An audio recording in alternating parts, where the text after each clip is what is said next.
Audio Jungle.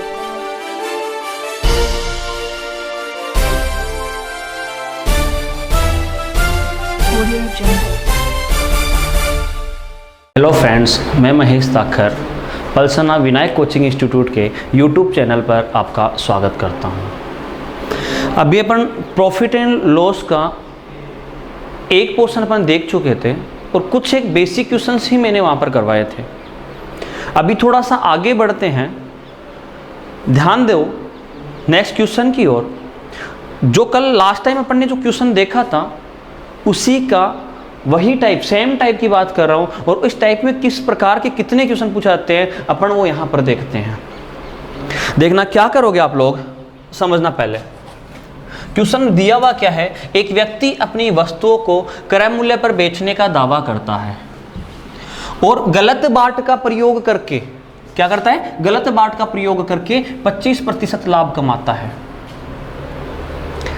तब वह 1 kilo के स्थान पर कितने ग्राम वजन का प्रयोग करता है।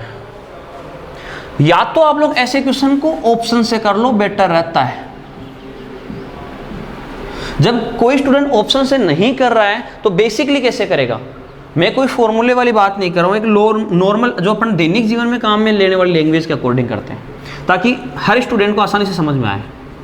मैं ये कहता हूं कि अगर ये जो दुकानदार है या एक व्यक्ति है वह 1 ग्राम वजन जब खरीद रहा था तो उसने 1 रुपये कीमत अदा की थी। ये सिर्फ मैंने एक्सेप्टेड किया है माना क्वेश्चन को करने के लिए।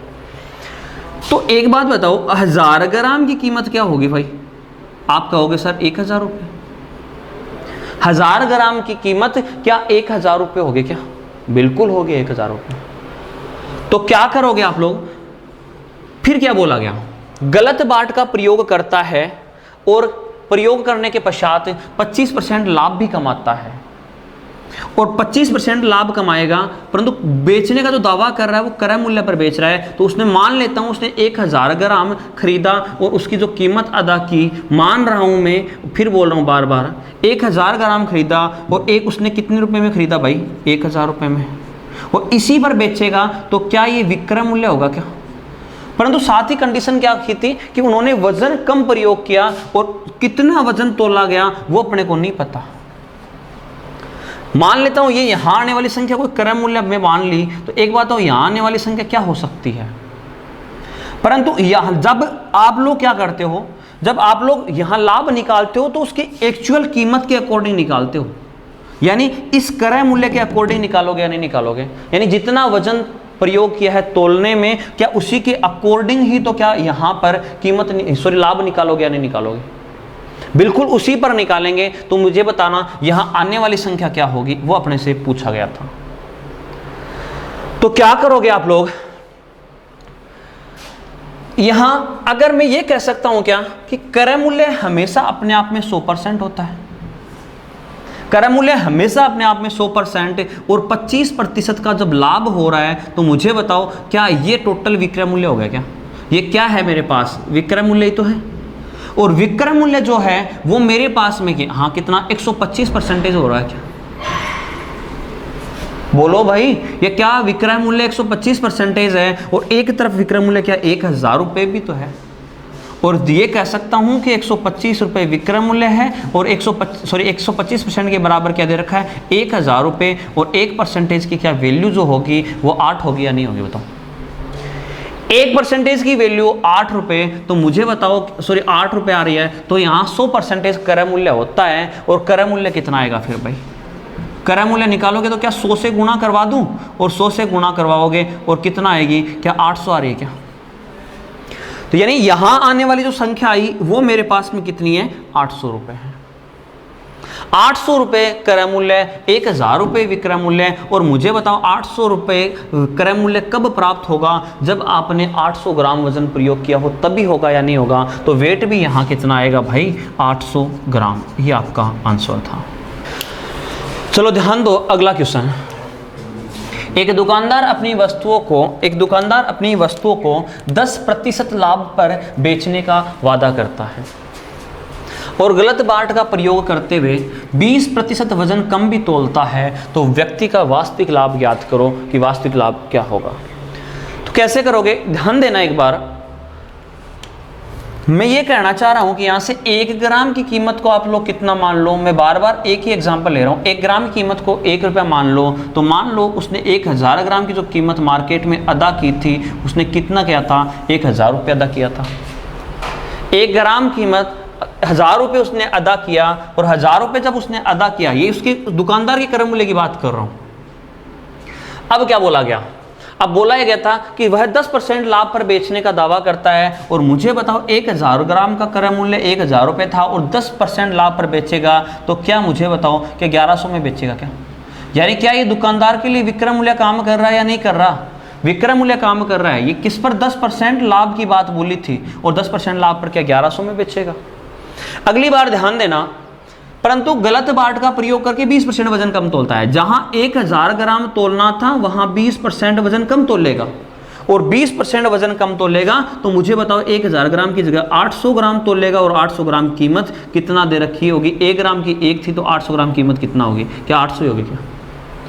तो क्या ये जो अब वर्तमान में इस कंडीशन में क्या ये क्रय मूल्य ये वर्तमान है या नहीं है? क्रय मूल्य वर्तमान है, और विक्रय मूल्य कितना? 1100 ये वर्तमान कंडीशन दे रखी है। तो कितने रुपए का लाभ हो रहा है? वो लाभ जो हो रहा है वो 300 रुपए का लाभ हो रहा है, और कितने पर हो रहा है? 800 पर, और गुणा में कितना? 100।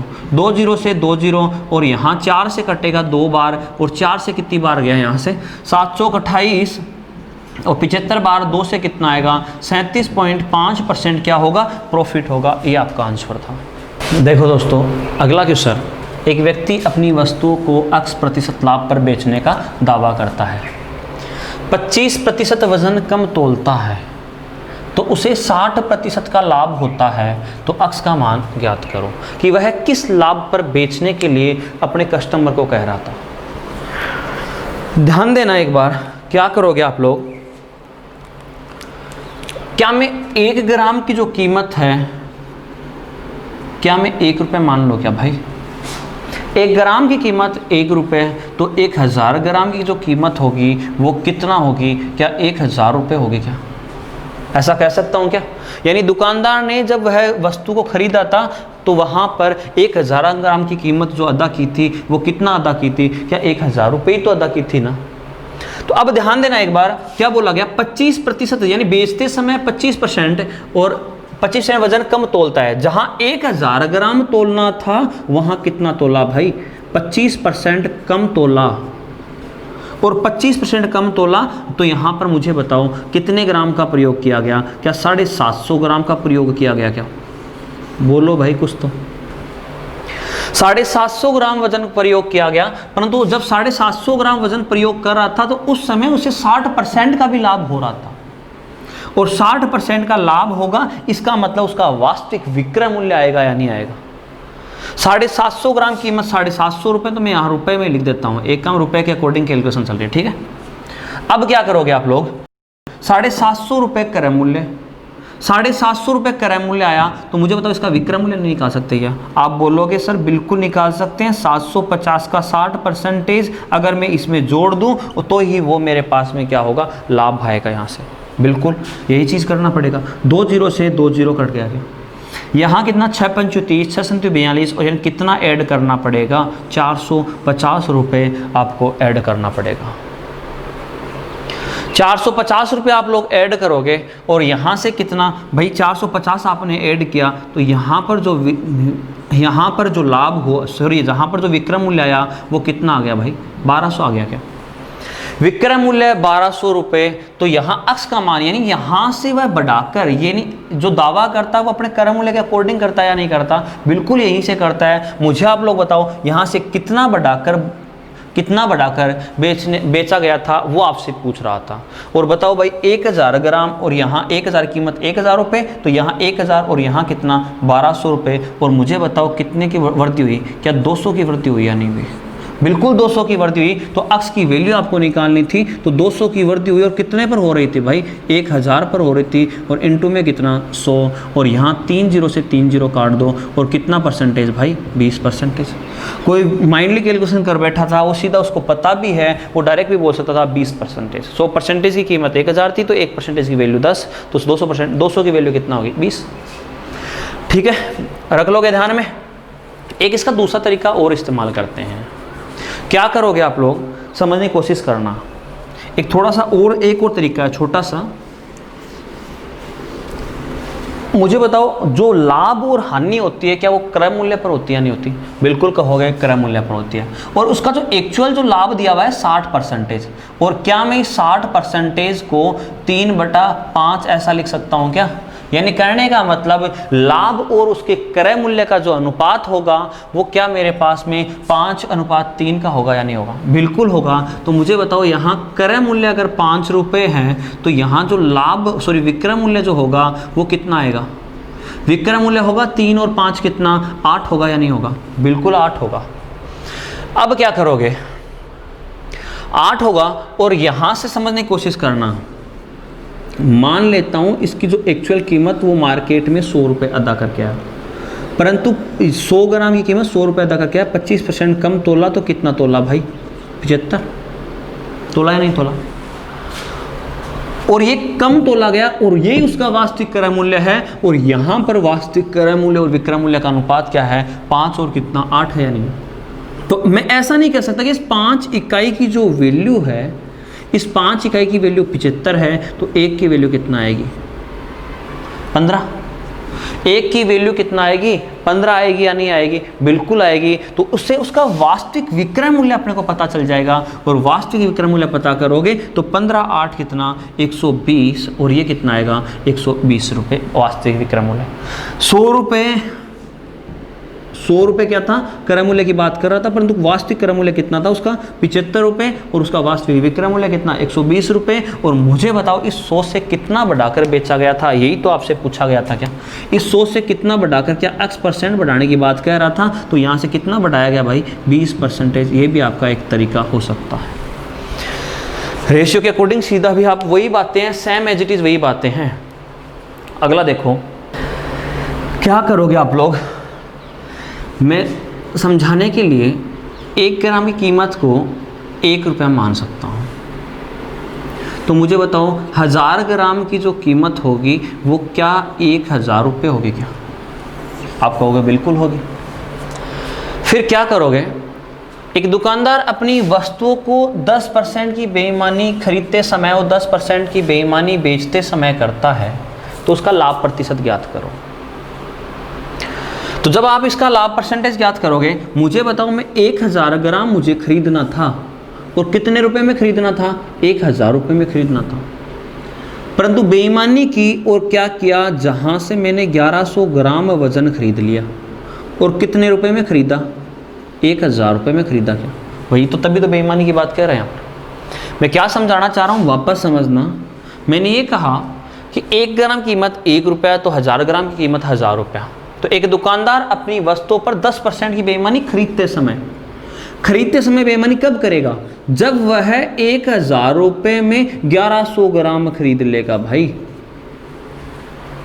और क्या बताओ, ये उसका क्रय मूल्य है। अगर मैं 1 ग्राम का क्रय मूल्य निकालना चाहूँ तो 1 ग्राम का भी निकाल सकता हूँ, परंतु मैं थोड़ा सा आसान बताने की कोशिश करता हूँ ताकि कैलकुलेशन कम करनी पड़े। तो क्या करोगे आप लोग, 10% की बेईमानी बेचते समय, जहां मुझे 1000 ग्राम वजन का प्रयोग करके, यानी जहां मुझे 1000 ग्राम बेचना था, वहां पर मैंने क्या किया? 900 ग्राम ही बेचा भाई। कितना बेचा? 900 ग्राम ही वजन बेचा। और 900 ग्राम वजन बेचा अगली बार, ये लो भाई 900 ग्राम 900 ग्राम वजन बेचा। और क्या किया? कितने में बेचा? अब एक्चुअल कीमत पे बेच रहा है, तो यहाँ पर कितना? 1000 रुपये में बेच रहा है। यहाँ एक्चुअल कीमत नहीं दे रखी है, कितने % लाभ पर बेचने की बात नहीं कर रहा, यहाँ एक्चुअल कीमत की बात कर रहा। तो क्या 900 ग्राम का उसके पास में 900 ग्राम का जो विक्रय मूल्य है वो क्या 1000 रुपये है या नहीं है? बिल्कुल आप कहोगे 1000 रुपये है। अब समझने की कोशिश करना, या तो स्टूडेंट क्या करेगा यहाँ से, या तो ये कहेगा सर मैं 1 ग्राम की कीमत का क्रय मूल्य निकाल लूँ और 1 ग्राम कीमत का विक्रय मूल्य निकाल लूँ, डिफरेंस निकालूंगा, लाभ भी निकल जाएगा मेरे पास। बिल्कुल आप सही हो, गलत नहीं हो, परंतु कैलकुलेशन थोड़ी सी बड़ी हो जाएगी। तो इसलिए एक काम करते हैं, इस वेट को क्यों ना अपन इक्वल बना लें। इस वेट को इक्वल बनाने से अपने पास ये फायदा हो जाएगा, एक तो इंटीजर वैल्यू नहीं आएगी, और इंटीजर वैल्यू नहीं आएगी तो समय भी कम लगेगा। तो वेट को इक्वल कैसे बनाओगे भाई? क्या मैं इसको 9 से गुणा कर दूं और इसको अगर मैं 11 से गुणा करवा दूं तो मुझे इतनी बात समझ में आ रही है यहाँ से कि इस 9,900 ग्राम का जो 9,900 ग्राम का अगर मैं खरीदता मार्केट से, तो उसका जो मैं कीमत अदा करके आता वो कितना रुपये अदा करके आता? 9,000 रुपये अदा करता क्या? नहीं समझ में आई बात? अगर इधर 9 से गुणा करवाया तो इधर भी करवा दो भाई, अगर इधर 11 से करवाया तो इधर भी 11 से करवा दो, बात तो इक्वल ही है। क्योंकि जब जैसे जैसे वेट बढ़ेगा वैसे रुपए भी तो बढ़ेंगे, नहीं बढ़ेंगे? बिल्कुल बढ़ेंगे। और 9,900 ग्राम की कीमत कितना? 9,000 रुपये तो अदा की। और ये क्या मेरे पास क्रय मूल्य था क्या? बिल्कुल कहोगे क्रय मूल्य ही है। इसी प्रकार से 11,999 9,900 ग्राम की जो विक्रय मूल्य है वो कितना आएगा? 11 कम कितना? 11 और कितना आ रहा है? क्या 11,000 रुपये आ रहा है क्या? बिल्कुल 11,000 रुपये आया। और ये क्या निकल के अपने पास में? विक्रय मूल्य। तो मैंने अब वेट इक्वल बना लिया। तो अब डायरेक्ट समझ में आने वाली बात यह है कि 9,900 ग्राम मान लो मैं मार्केट से खरीदता हूँ तो उसका 9,000 रुपये अदा कर रहा हूँ, और परंतु जब मैं इसको बेच रहा हूँ 9,900 ग्राम को, तो कितने में बेच रहा हूँ? 11,000 में बेच रहा हूँ। तो मुझे बताओ प्रॉफिट कितने का हुआ? क्या 2,000 रुपये का प्रॉफिट हुआ क्या? और कितने पर हुआ? 9,000 रुपये पर हुआ। और इनटू में कितना? 100 परसेंटेज निकालना है, और प्रॉफिट परसेंटेज तो अपने को निकालना था। तो क्या यहाँ 2 0 से 2 0, 0 से 0 और कुछ कट रहा है तो काट लो। 9 दूनी 18, 9 दूनी 18 बचा कितना? 2, 9 दूनी कितना? 18, 22 पॉइंट में कितना? 2% ही आपका लाभ होगा। परंतु एक छोटा सा ये एक्सेप्शन है, ये अपवाद है। अपवाद क्या कर रहा है? एसएससी इसका आंसर जो है इस क्वेश्चन का वो 21% मानती है। ये एसएससी जो एग्ज़ाम में हम इसका आंसर 21% मानती है। और वो किस अकॉर्डिंग मानती है? ये इस क्वेश्चन के लिए अपवाद ही है भाई। और 21% मानती है तो 21% मानेंगे तो कैसे मानेंगे? तो उन्होंने क्या कहा? प्रतिशत प्रभाव का नियम लगाया। और क्या मुझे बताओ 10% बेईमानी खरीदते समय और 10% बेईमानी बेचते समय, तो क्या दोनों और प्रॉफिट ही तो हो रहा है? और मैंने याद नहीं है तो मैं आपको याद दिला देता हूँ, यहाँ प्लस माइनस x वाई और प्लस माइनस x इंटू में y अपॉन में 100, यही तो प्रतिशत प्रभाव का नियम कहता है। तो क्या करोगे? दोनों जगह प्लस होगा तो 10 और यहाँ जब समान साइन होते हैं तो हमेशा प्लस साइन का ये प्रयोग करते हो यहाँ पर भी। और 10 गुणा में कितना? 10 अपॉन में कितना? 100। और मुझे बताओ 2 0 से 2 0 कट जाएगा, और 10 और 10 20 और 1 कितना हो गया? 21%। और एसएससी इस क्वेश्चन का आंसर 21% ही मानती है। समझ में आ रही मेरी बात? देखो ध्यान दो, अगला ध्यान देना। अगला क्वेश्चन, एक दुकानदार अपनी वस्तुओं को खरीदते समय 20% की चोरी करता है और बेचते समय 30% की चोरी करता है। वह अपनी वस्तुओं को 5% हानि पर बेचने का भी दावा करता है। तो लाभ परसेंटेज ज्ञात करो। तो क्या करोगे आप लोग? समझने की कोशिश करना। एक दुकानदार अपनी वस्तुओं को 20% की चोरी खरीदते समय, मैं 1 ग्राम की कीमत को 1 रुपया मानता हूँ, तो मुझे बताओ 1,000 ग्राम की जो कीमत होगी उसको कितना मानोगे? क्या भाई 1,000 रुपये मानोगे क्या? बिल्कुल आप लोग यही कहोगे। अब ध्यान देना, 20% की चोरी खरीदते समय, तो क्या वो 20% की चोरी करेगा तो क्या 800 ग्राम ही खरीदेगा? क्या 1200 ग्राम खरीदेगा या नहीं खरीदेगा? 1200 ग्राम खरीदेगा। और कितने रुपए में खरीदेगा? बताओ भाई। 1200 ग्राम खरीदेगा और कितने रुपए में खरीदेगा? अब ध्यान देना एक बार, कितने में? 1,000 रुपये में। बिल्कुल 1,000 रुपये में। अब क्या करोगे? 30% की बेचते समय 30% की चोरी करता है और वह अपनी वस्तुओं को 5% यानी विक्रय मूल्य के साथ में कंडीशन दे रखी है ये वाली, 5% हानि पर बेचने का दावा करता है। और 5% हानि पर बेचेगा तो क्या 950 रुपये में बेचने की बात कह रहा है क्या? बिल्कुल यही बात कह रहा है। परंतु किस अकॉर्डिंग बेच रहा है? 30% वजन क्या करता है? बेचते समय भी चोरी करता है। जहां 1,000 ग्राम तोलना था वहां 30% चोरी करेगा और 1,000 के अकॉर्डिंग तो कितना तोलेगा भाई? क्या 700 ही तोलेगा क्या? आप यही तो कहोगे या नहीं कहोगे?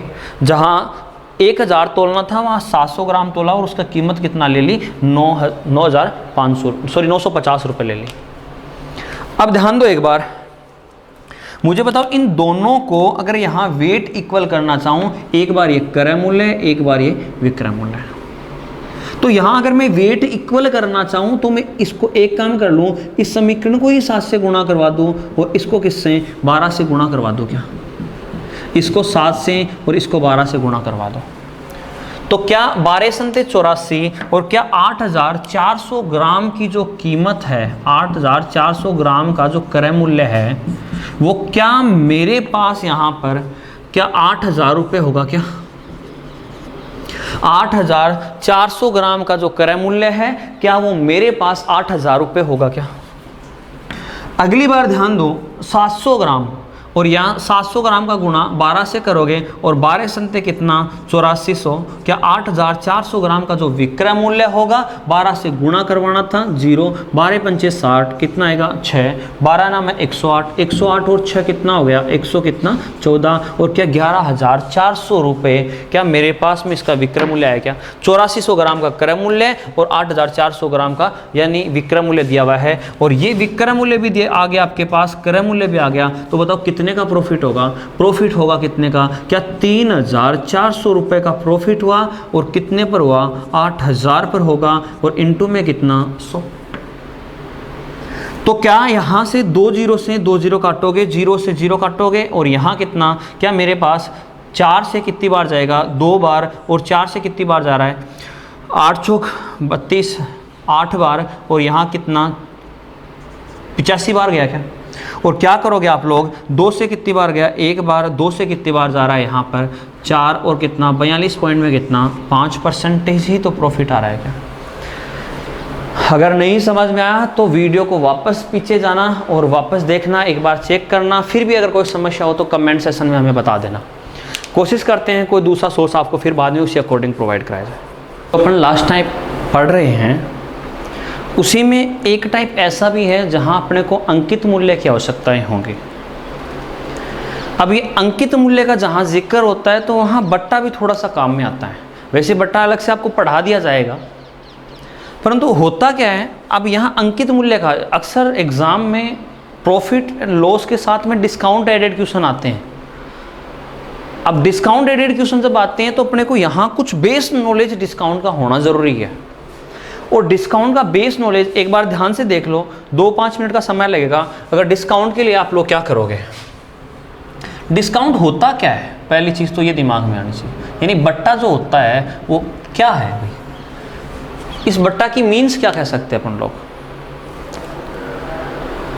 जैसे मैंने आप लोगों को कहा एक वस्तु को 100 रुपए में खरीदा गया, इस पर मैंने 20% ज़्यादा अंकित कर दिया। एक वस्तु को 100 रुपए में खरीदा गया और बट्टा क्या कहलाता है वो समझने की कोशिश करना। 100 रुपये क्रय मूल्य 20% ज़्यादा अंकित किया गया तो एक नया नाम और आ गया अपने पास में, इसी के एडेड अंकित मूल्य। और 100 पर 20% जोड़ना, क्या यहाँ पर 120 हो गया। क्या अब इन दोनों के बीच में एक नंबर बचा है, वो बचा है अपने पास में एक चीज बची हुई है, वो है विक्रय मूल्य। जो चीज मेरे पास बची हुई है वो क्या है मेरे पास में विक्रय मूल्य। अगर मैं यहां रखी गई संख्या को एक बार अक्स मानता हूं, मैं समझाने के लिए बोल रहा हूं सिर्फ इतना ही, अगर यहां रखी गई संख्या को मैं अक्स मानता हूं तो इस विक्रय मूल्य और यहां तो एक तो होता है यहां से क्रय मूल्य से लाभ निकालना, अक्स की तरफ जाओगे तब ये तो होता है लाभ की कंडीशन में। पर यहां से इस तरफ जब आते हो या फिर यहां से जब यानी अंकित मूल्य से विक्रय मूल्य की तरफ आते हो, डिस्काउंट जो होता है वो हमेशा और हमेशा अंकित मूल्य पर जाता है। यानी छूट जो होती है वो हमेशा आप लोग देखते हो किस पर दिया जाता है, एमआरपी प्राइस, मार्क प्राइस पर दिया जाता है। और यहाँ ध्यान रखना ये हमेशा, तो ये अंकित मूल्य तो अपने पास में क्या होगा, लिखा गया मूल्य क्या कहलाएगा, अंकित मूल्य कहलाएगा। किसी वस्तु पर लिखा गया मूल्य क्या कहलाएगा, अंकित मूल्य कहलाएगा। और जो डिस्काउंट जो दिया जाता है वो हमेशा और हमेशा कौन से मूल्य पर दिया जाता है, अंकित मूल्य पर दिया जाता है। बोले सर ये तो आप डायरेक्टली बोल सकते थे, क्यों ये रिमाइंड कर रहे थे? ये इसलिए कर रहा था कि यहाँ जब डिस्काउंट जब भी आप लोग देते हो, डिस्काउंट देने के पश्चात हमेशा और हमेशा विक्रय मूल्य आता है। ये यहाँ लाभ भी मत समझ लेना, यहाँ हानि भी हो सकती है, कोई ज़रूरी नहीं है डिस्काउंट देने के बाद। तो डिस्काउंट हमेशा किस मूल्य पर जाता है? अंकित मूल्य पर जाता है। और डिस्काउंट देने के बाद मैं लिख देता हूँ बट्टा जो देने के बाद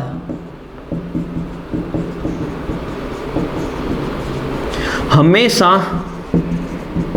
विक्रय मूल्य प्राप्त होता है। हमेशा क्या प्राप्त होता है? विक्रय मूल्य प्राप्त होता है। बट्टा दिए जाने के पश्चात हमेशा और हमेशा विक्रय मूल्य प्राप्त होता है। अब ये बट्टा का जिक्र तो हो गया, यानी बट्टा होता क्या है? अंकित मूल्य पर दिए जाने वाली छूट ही क्या कहलाती है? बट्टा कहलाती है।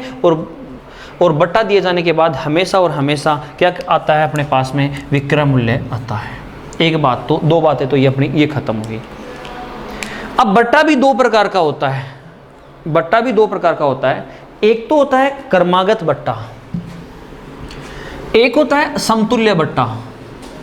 अब ये कर्मागत और समतुल्य बट्टा क्या है, ये समझने की कोशिश करना। और कर्मागत और समतुल्य बट्टा का जब जिक्र करोगे, कर्मागत बट्टा एक होता है समतुल्य बट्टा, कर्मागत बट्टा, और एक होता है समतुल्य बट्टा। इन दोनों की दो अलग अलग परिभाषाएं हैं।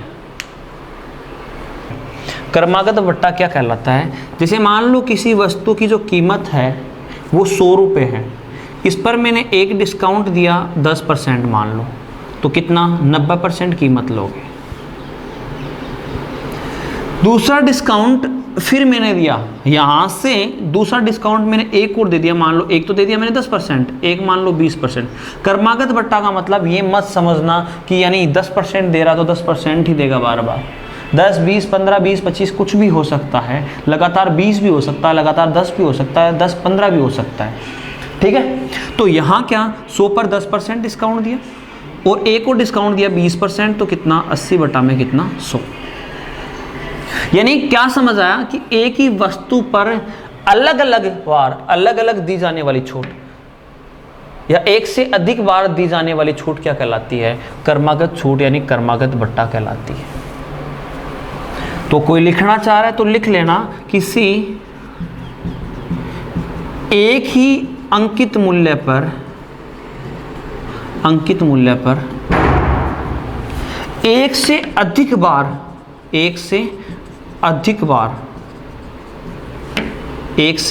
अधिक बार दिया जाने वाला डिस्काउंट ही क्या कहलाता है? दिया जाने वाली छूट ही क्या कहलाती है? कर्मागत छूट कहलाती है। समझ आ रहा है सबको? अब ध्यान दो, एक होता है समतुल्य बट्टा, ये 2-3 नाम बार बार जिक्र होता है, हमेशा याद रखना।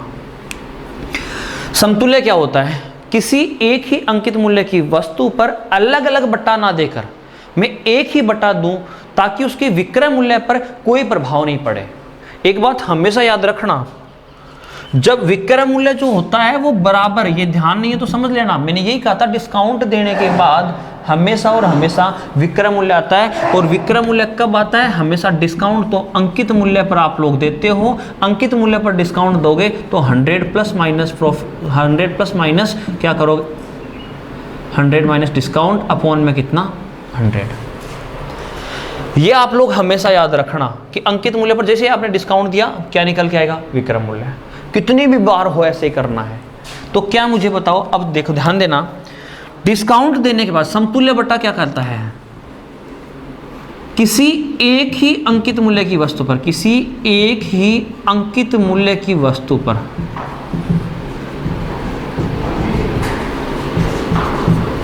अलग अलग बट्टा ना देकर, अलग अलग बट्टा ना देकर एक ही बार बट्टा दिया जाए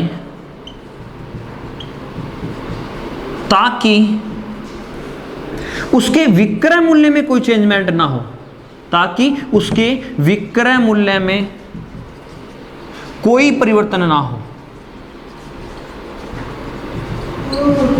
समझ आ रहा है क्या कहा? मैंने ये कहा बटा दो प्रकार का होता है। एक तो होता है क्रमागत बटा, किसी एक ही अंकित मूल्य की वस्तु पर एक से अधिक बार दिया जाने वाला बट्टा, क्रमागत बट्टा। इसी प्रकार समतुल्य बट्टा, किसी एक ही अंकित मूल्य की वस्तु पर अलग अलग बट्टा ना देकर एक ही बट्टा दिया जाए ताकि उसके विक्रय मूल्य में कोई चेंजमेंट नहीं हो। अब ध्यान दो, कुछ एक दो बेस्ट पॉइंट और समझाता हूं। मैंने कहा कि एक वस्तु है, उसकी कीमत है 1000 रुपये। ये कोशिश करना समझने की। अंकित मूल्य क्या है? ये अंकित मूल्य है। वो इतनी देर मैंने आपको समझाया कि 1000 रुपये अंकित मूल्य है। मैंने एक बार ये कह दिया बेटा इस पर 10% का डिस्काउंट दे दो, बिल्कुल दे दिया। आपने कहा सर 90/100। ये चीज ध्यान रखना, क्या करोगे? 90/100। एक डिस्काउंट, एक तो डिस्काउंट दे दो 10%, एक दूसरा दे दो 20%। तो अगली बार आपने कहा सर 80/100, और यहां आपने बताया था सर ये विक्रय मूल्य आएगा। जब ये विक्रय मूल्य आ रहा है तो मुझे आप लोग ये भी समझा देना भाई, मेरे यहां 100 से 100 जब आपने काटा और 20 से 20 ये भी कट रहा है, 9×72 और क्या विक्रय मूल्य 720 रुपए निकाला गया।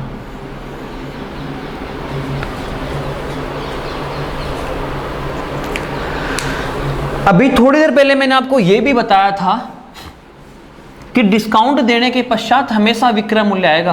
बिल्कुल मैं उस बात पे ही हूं, मैं वही बात समझाने की कोशिश कर रहा हूं। कई बार इस पर बेसिस क्वेश्चन आते हैं, तो मुझे आप लोग ये समझाने की कोशिश करना क्या किया पढ़ने कि सर मुझे एक बात और समझ में आई कि मेरे पास उस वस्तु का अंकित मूल्य अगर 1000 रुपये था तो 90 रुपये डिस्काउंट देता, 10% डिस्काउंट देता तो आप 90% कीमत लेते और कितना लेते? 900। तो क्या मैं इस का जो ये 900 जो आया, अब मैं इसको अंकित मूल्य तो नहीं कह सकता, तो कह क्या सकता हूं? इसके विक्रय मूल्य की फर्स्ट कंडीशन बोल सकता हूं कि भाई इसका मतलब मुझे ये भी समझ आया कि जो दूसरा जो डिस्काउंट देते हैं वो प्रारंभिक विक्रय मूल्य पर दिया जाता है।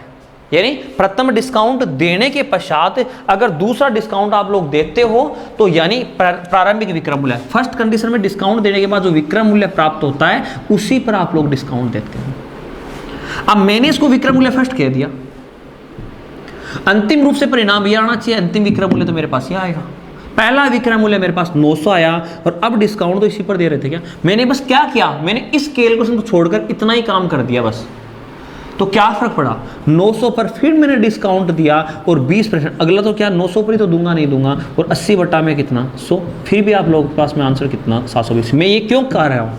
मैंने ये कहा है कई बार इस पर बेस क्वेश्चन आते हैं, तो हमेशा याद रखना कि अगर प्रथम डिस्काउंट जैसे ही दोगे आप लोग उसको मानने के लिए, समझने के लिए विक्रय मूल्य फर्स्ट का जिक्र कर सकते हो, जो आपकी मनमर्जी हो मान सकते, पर हमेशा अपन ने यही पढ़ा है कि डिस्काउंट देने के बाद हमेशा और हमेशा विक्रय मूल्य ही आता है। समझने की कोशिश करना।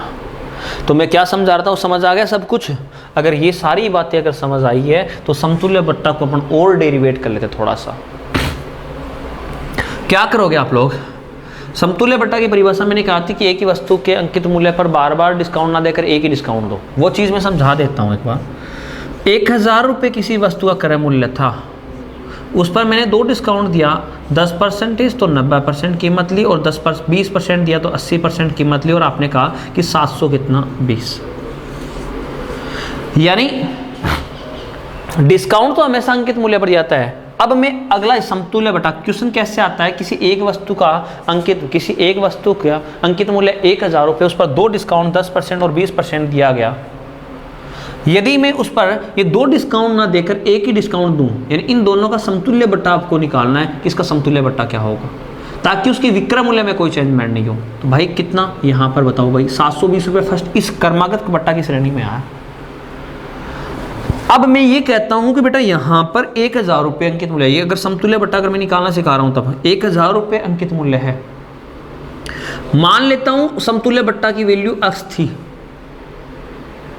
या फिर मैं कह रहा हूं कि 100 में से कोई भी डिजिट को अगर मैं यहां घटाऊंगा तो यहां प्राप्त होने वाली संख्या x मान लेता हूं। तो यहां रखी जाने वाली संख्या x बट्टा में कितना 100, और वो बराबर है किसके 720 के।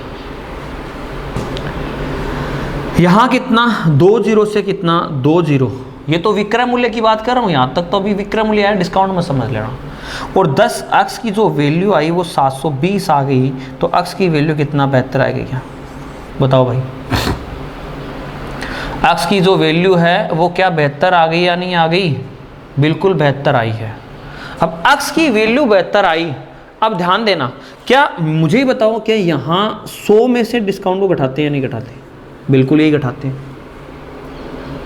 और इसका जो कीमत आई, x की जो वैल्यू आई जो बेहतर आ गई, 100 में से डिस्काउंट को घटाते हैं, तो मुझे बताओ अगर यहाँ जो रखी गई संख्या 100 में से अगर डिस्काउंट घटाऊंगा तो क्या मेरे पास बेहतर आना चाहिए? और डिस्काउंट की वैल्यू क्या 28% आनी चाहिए था? बिल्कुल 28% आ रही, यानी 280 रुपए का डिस्काउंट दिया गया और यहाँ कितने का दिया गया? भाई यहाँ भी तो 280 का ही दिया जा रहा है, नहीं दिया जा रहा है। तो इसका मतलब दोनों कंडीशन में विक्रय मूल्य समान होना चाहिए, और ये बात आप लोगों को समझना है। आज के लिए इतना ही, फिर मिलते हैं अगली क्लास में। कोशिश करना घर जाके छोटे छोटे जो एग्जाम्पल्स हैं इनको ध्यान से देखने की। इसका जो अपने पास में जो लास्ट टाइम अपन जो टाइप पढ़ रहे थे, वो टाइप में 1-2 क्वेश्चन ऐसे हैं जो इसके बगैर हो नहीं पाते, तो इसलिए ये बीच में बेस समझाना मेरा जरूरी था। अब मैं जब आपको डिस्काउंट पढ़ाऊंगा वहां नहीं समझा पाऊंगा। आप ध्यान दो, इसके जो जितने भी जो क्वेश्चन है वो मैं आपको जैसे ही टॉपिक कंप्लीट होता है उसके एंड में मैं आपको पीडीएफ प्रोवाइड करा दूंगा, और वो विनायक कोचिंग इंस्टीट्यूट पलसाना के यूट्यूब चैनल पर आपको अवेलेबल हो जाएगी जैसे ही टॉपिक खत्म हुआ। अगर आपको हमारे वीडियो अच्छे लगे तो लाइक और कमेंट करके अवश्य बताएं, और साथ ही चैनल को शेयर और सब्सक्राइब करना ना भूलें, और सब्सक्राइब के पास में बटन बेल आइकन को जरूर दबाएं ताकि प्रत्येक वीडियो की आपके पास नोटिफिकेशन आती रहे। जो भी जितने भी वीडियो डाले जाएं उनकी नोटिफिकेशन अगर आपको चाहिए तो आप लोग बेल आइकन को अवश्य दबाना। धन्यवाद, आज के लिए इतना ही।